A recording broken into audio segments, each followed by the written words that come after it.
இன்றைக்கி பால்கோவா மில்க் பவுடரில் பர்ஃபி எப்படி பண்ணுறதுன்னு பார்ப்போம். வாங்க எப்படி செய்யுதுன்னு பார்ப்போம். இன்றைக்கி மில்க் பவுடரில் எப்படி பால்கோவா செய்யுதுன்னு பார்ப்போம். அதுக்காக நான் ஒரு கப் மில்க் பவுடர் எடுத்துருக்கேன். சுகர் எடுத்துருக்கேன் 1/4 கப்பு. ஏன்னா மில்க் பவுடர் ஆல்ரெடி சுகர் நமக்கு இருக்கும், அதுக்கேற்ற சுகர் எடுத்துருக்கேன். கொஞ்சமாக நட்ஸ் எடுத்துருக்கேன், நெய் வச்சுருக்கேன். இப்போ எப்படி பண்ணுறதுன்னு பார்க்கலாம். நம்ம நெய் ஊற்றிக்கலாம்.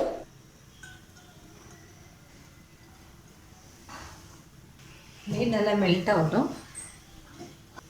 நம்ம ஸ்டவ் மெலிசாக வச்சுப்போம், ஏன்னா அப்போ தான் நல்லா வறுத்து எடுக்க முடியல, தீஞ்சிரும். மில்க் பவுடர் இதை போட்டுக்கலாம்.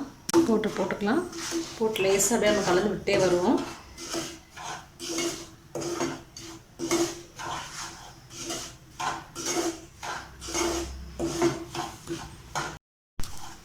போட்ட நெய்யில் நமக்கு நல்லா உருகிடுச்சு. இப்போ நம்ம ஸ்டேஜில் கொஞ்சமாக நம்ம பால் ஆட் பண்ணிப்போம். ஒரு 1/4 கப் பால் தான் எடுத்துருக்கேன்.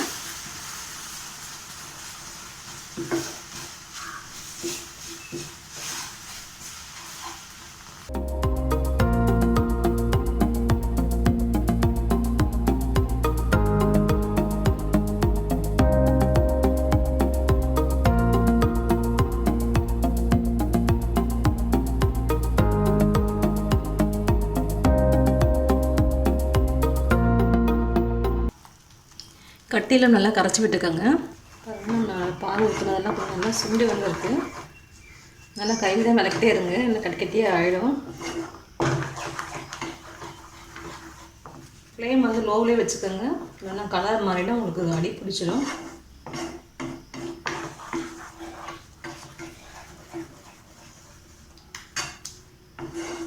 நம்ம சர்க்கரை ஆட் பண்ணிக்கலாம்.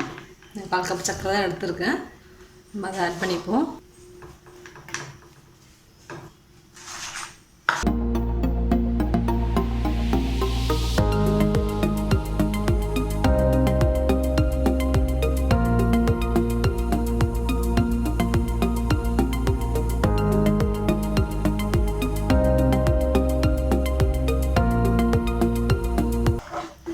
ஏலக்காய் வேணால் கூட போட்டுக்கலாம் வாசனைக்கு. நான் எதுவும் போடல, அப்படி தான் செய்கிறேன்.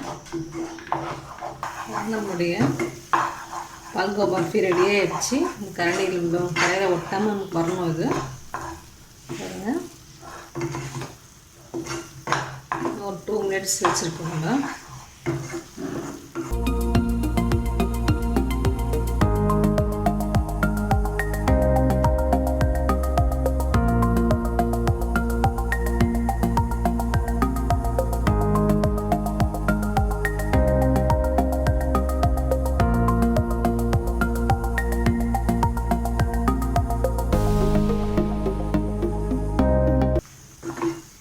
ஆல்ரெடி ஒரு டப்பாவில் நெய் தண்ணி வச்சுருக்கேன். இதில் நம்ம இதை மாற்றிக்கலாம். ஃபுல்லாக வந்துடுச்சு, அந்த இதுவும் ஒட்டாமல் பாருங்க. ஃபுல்லாக ரெடி ஆகிடுச்சு. நம்ம இப்போ இதை ஸ்டவ் ஆஃப் பண்ணிக்கலாம். நம்மளுடைய பால்கோவா ஃபுல்லாக நல்லா ஒட்டாமல் வந்துடுச்சு.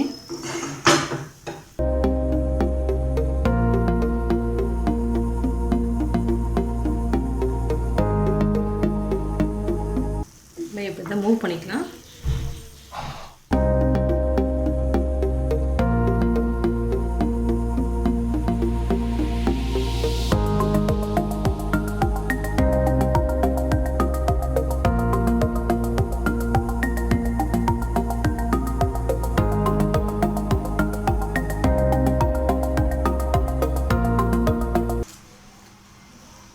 இதை ஈவனாக அப்ளை பண்ணி விட்டுருவோம்.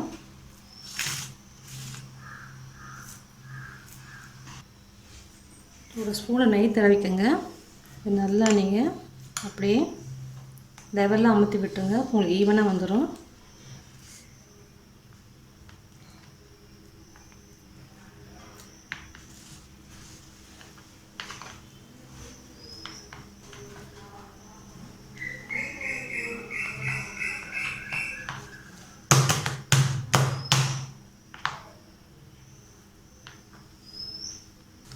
நம்ம சரியாக அளவுப்படி முடிச்சிட்டோம். இது மேலே நம்ம கொஞ்சம் டெக்கரேஷனுக்கு நட்ஸ் போட்டுக்கலாம்.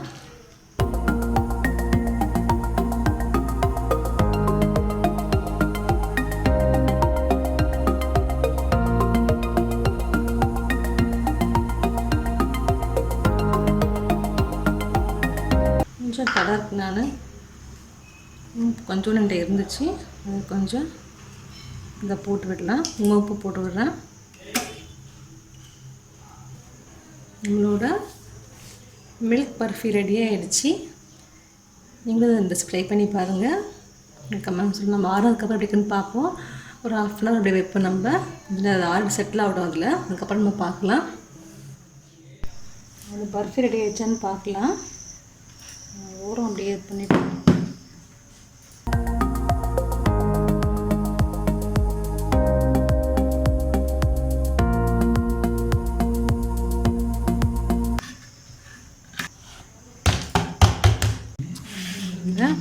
வந்துடுச்சு.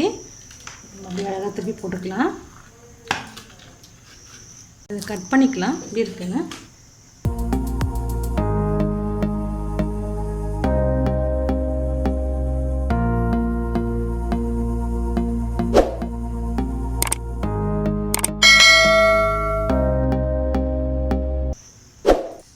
பாருங்கள்.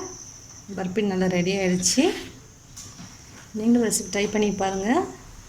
உங்கள் கமெண்ட் சொல்லுங்கள். தேங்க்யூ.